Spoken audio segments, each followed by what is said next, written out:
sa walang tigil na operasyon ng PNP upang sugpuin ang kriminalidad sa bansa. Arestado ang 2 individual matapos makumpiskahan ng baril at shabu sa Bogo City, Cebu.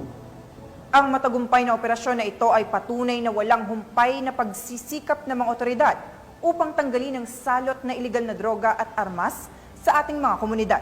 Patrolwoman Judith Nicanor, ibalita mo. Nalambat ng kapulisan ng Bogo City ang baril at 38,000 halaga ng hinihinalang shabu mula sa 2 sospek sa isinagawang bypass operation ng mga otoridad sa barangay Gairan, Bogo City, Cebu nito lamang nakaraan. Kinilala ni Police Lieutenant Colonel Leo T. Logroño, officer in charge ng Bogo City Police Station, Cebu Police Provincial Office, ang mga sospek na sina J. Lord na residente ng Barangay Libertad, Bogo City, Cebu, at Jersen na residente ng Puroklopit, Barangay Nailon, Bogo City, Cebu. Batay sa ulat ng pulisya, nahuli umano sa akto na nagbebenta ang mga sospek matapos magpanggap ang operatiba na pusher-buyer.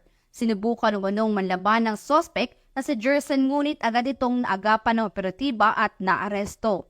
Na-recover mula sa mga sospek ang 13 plastic sachet ng hinihinalang shabu na may timbang na 5.72 grams at standard drug price na 38,896 pesos, by bus money, 1 unit ng caliber 45 pistol, 1 magazine, 4 na bala at iba pang drug paraphernalia.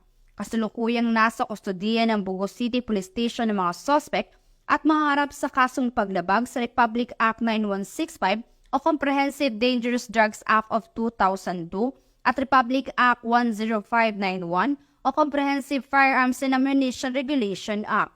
With the recent accomplishment of Bogo City Police Station during the bypass operation, ito ay nagpapakita na seryoso ang ating kapulisan sa Bogo City Police Station sa laban sa illegal na droga.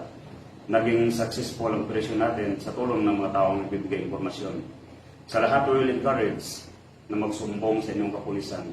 Ang laban sa illegal na droga at kriminalidad ay laban natin lahat.